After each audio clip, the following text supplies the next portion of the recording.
Series 2 Ayodhya Kanda. రామాయణంలో భావోద్వేగాల ప్రవాహంగా నిలిచిన భాగం అయోధ్యకాండ. రాజభవనంలోని ఉత్సాహం నుంచి అరణ్యవాసం వరకు జరిగిన సంఘటనలు ఈ కాండాన్ని మరిపించలేనిదిగా మారుస్తాయి. అయోధ్య రాజ్యంలో ధర్మపాలకుడు దశరథ మహారాజు శ్రీరాముని పట్టాభిషేకం చేయాలని నిర్ణయించిన రోజు అంతా సంతోషంతో కలకల్లాడుతుంది. కానీ విధి మాత్రం మరో పరీక్షను సిద్ధం చేస్తుంది. కైకేయి కోరిన 2 వరాలు, మందర కుట్ర, రాముడు వనవాసానికి వెళ్లడం, దశరథుడి మరణం ఇవన్నీ కూడా అరణ్యకాండను పీక్స్ తీసుకువెళ్తాయి. అయితే ఇవన్నీ ఇలా జరగడం వెనుక ఉన్న రహస్యాలు స్టెప్ బై స్టెప్ ఈ వీడియోలో తెలుసుకుందాం. వీడియో అయితే చాలా ఇంట్రెస్టింగ్ గా ఉంటుంది. సో వీడియోని ఎక్కడ స్కిప్ చేయకుండా ఎండ్ వరకు చూడండి. ఇక లేట్ చేయకుండా టాపిక్ లోకి వెళ్దామా. సీతారాముల పవిత్ర వివాహం అనంతరం రాముడు, సీతమ్మ, లక్ష్మణులు గురువైన విశ్వామిత్ర మహర్షితో కలిసి అయోధ్య దిశగా ప్రయాణం ప్రారంభిస్తారు. ఈ ప్రయాణం కేవలం ఒక నగరానికి తిరుగుబాటే కాదు, 2 రాజవంశాల కలయికకు, ధర్మపదంలో కొత్త ప్రయాణానికి ఆరంభం. మార్గం మధ్యలో పరశురాముడు ప్రత్యక్షం కావడం ఈ ప్రయాణానికి మరింత వైభవాన్ని జోడిస్తుంది. పరశురాముడు ఇచ్చిన పరీక్షను రాముడు శాంతితో, ధైర్యంతో ఎదుర్కొని ఆయన ఆశీర్వాదంతో ముందుకు సాగుతాడు. ఈ ఘట్టం రామచంద్రుని శౌర్యం, వినయం మరియు దైవత్వాన్ని మరింత బలపరుస్తుంది. అయితే నేను ఇప్పుడు మీకు పాయింట్లు వారీగా సులభంగా అర్థమయ్యేలా అయోధ్యకాండను ఎక్స్ప్లెయిన్ చేస్తాను.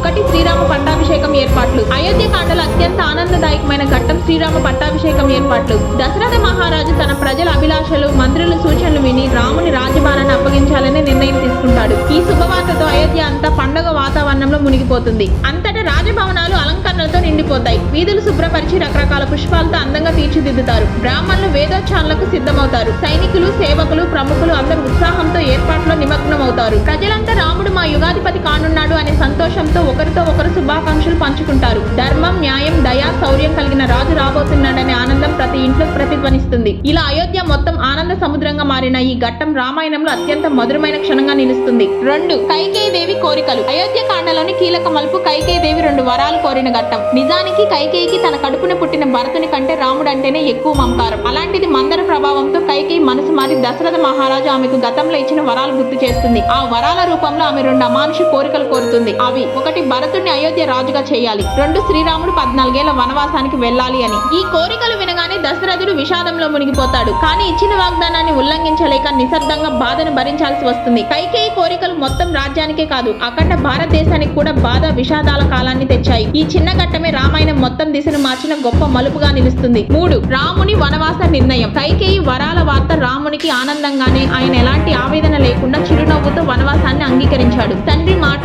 ధర్మం ఈ రెండింటిని నిలబెట్టడం రాముని జీవన సూత్రం. దశరథ మహారాజు కన్నీళ్లలో కరుగుతున్న రాముడు మాత్రం ప్రశాంతంగా, వినయంతో పితృవాక్య నా శిరోధారం అని ప్రకటించాడు. రాజ్యాన్ని, సుఖాలను, సింహాసనాన్ని అన్నింటినీ వదిలి 14 ఏళ్ల వనవాసం కోసం సిద్ధపడిన రాముడు ధర్మనిష్టకు ప్రతీక. ఆయన నిర్ణయం ధర్మం ముందు వ్యక్తిగత కోరికలన్నింటినీ అర్పించిన అపూర్వ ఉదాహరణగా రామాయణంలో నిలిచిపోయింది. 4. సీతా లక్ష్మణుల తోడు. రాముడు వనవాసానికి వెళ్లాలని నిర్ణయించుకున్న వెంటనే సీతామాత మరియు లక్ష్మణుడు తమ తమ ధర్మాన్ని స్పష్టంగా తెలియజేస్తారు. సీతామాత భర్త ఉన్న చోటే నిజమైన అయోధ్య అని చెప్పి సుఖ సౌకర్యాలతో నిండిన రాజప్రసాదాన్ని వదిలి నారచీర ధరించి వన జీవితం కోసం సిద్ధమవుతుంది. ఆమె భక్తి, ప్రతివత ధర్మం అందరికీ ఆదర్శం. లక్ష్మణుడు అన్నయ్య సేవనే తన జీవితం అని భావించి రాముడు అడుగు పెట్టే చోటే తానే ముందుగా ఉండాలని సంకల్పిస్తాడు. వనవాసాన్ని కష్టంగా కాక కర్తవ్యంగా చూస్తాడు. అయితే ఇక్కడ తన కొడుకు కోసం కైకేయి రాముని అయోధ్యకి రాజును కాకుండా చేసి వనవాసానికి పంపిస్తే, సుమిత్రాదేవి రాముడి కోసం తన కొడుకు లక్ష్మణ్ణి వనవాసానికి పంపిస్తుంది. అందుకే ఈమె కీర్తి స్థిర స్థాయికి చేరింది. ఈ ఇద్దరి తోడు రాముని శక్తి, సహాయం మాత్రమే కాదు, కుటుంబ బంధాలు, ప్రేమ, నమ్మకంలా నిలిచిపోయే ఆత్మీయ నిబద్ధతకు ప్రతీకలు.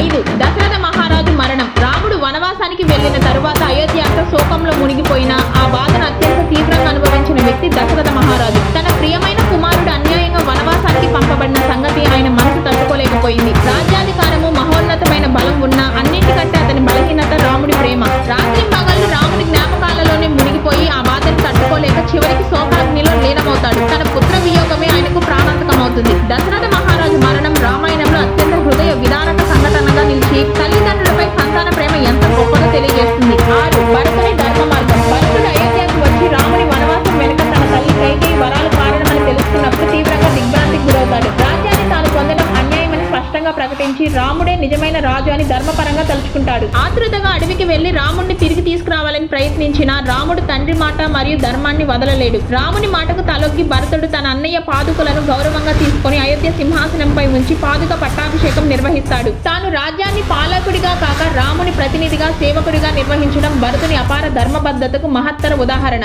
భరతుని ఈ త్యాగం, వినయం, నీతి రామాయణంలో ధర్మం ప్రకాశించి అత్యుత్తమ ఘట్టంగా నిలుస్తాయి. 6. రాముడు చిత్రకూటంలో. వనవాస ప్రయాణ కాలంలో రాముడు, సీతామాత, లక్ష్మణుడు చిత్రకూటానికి చేరినప్పుడు ఆ ప్రదేశం వారి కోసం స్వర్గ సమానంగా మారుతుంది. పర్వతాలు, నదులు, అడవులు అన్ని కలిసి చిత్రకూటాన్ని శాంతి సౌందర్యాల నిలయంగా నిలబెడతాయి. ఇక్కడ రాముడు సాధారణ ఆశ్రమ జీవితం గడుపుతూ వనవాస ధర్మాన్ని శాంతితో స్వీకరిస్తాడు. లక్ష్మణుడు సేవలో నిమగ్నమవుతాడు. సీతామాత ప్రేమతో కుటుంబ సౌఖ్యాన్ని నిలబెడుతుంది. ఈ చోట రామసీత లక్ష్మణుల బంధం మరింత బలపడుతుంది. చిత్రకూటం వారికి తాత్కాలిక అయోధ్యలా మారిన ఈ దశలో రాముని నిరాడంబర జీవనం, ధర్మబద్ధత, సహనం ప్రతి ఘట్టంలో ప్రతిబింబించాయి. ఇంతటితో అయోధ్యకాండం ముగింపు అవుతుంది. అయోధ్యకాండ వల్ల మనం తెలుసుకోవాల్సింది ఏంటంటే పదవి కాదు, ధర్మమే గొప్పది అని. అయోధ్యకాండం ముగిసే సమయానికి రామాయణం ఇక మానవ జీవితానికి మార్గదర్శక గ్రంథంగా మారుతుంది. త్యాగం, ధర్మం, ప్రేమ, కుటుంబ బంధాలు ఎలా ఉండాలో ప్రతి ఘట్టంలో చూపిస్తుంది. ఈ కాండం చివరిగా వనవాసంలో రాముడు తన జీవిత ప్రయాణాన్ని ముందుకు తీసుకెళ్తూ రామాయణంలోని మరింత శౌర్యం, ధర్మం కలిగిన ప్రయాణానికి పునాది వేస్తాడు. ఇదే అయోధ్యకాండ ముగింపు, మనసుకు హత్తుకునే ధర్మాన్ని నిలబెట్టే మహోన్నత అధ్యాయం. ఇప్పుడు మీరు అయోధ్యకాండ గురించి పూర్తిగా తెలుసుకున్నారని అనుకుంటున్నాను. సో మీకు ఈ వీడియో నచ్చితే మీ ఫ్రెండ్స్ అండ్ ఫ్యామిలీకి షేర్ చేయండి. అలాగే మన ఛానల్ ని సబ్స్క్రైబ్ చేసుకోండి. నెక్స్ట్ వీడియోలో అరణ్యకాండ గురించి తెలుసుకుందాం. Bye friends.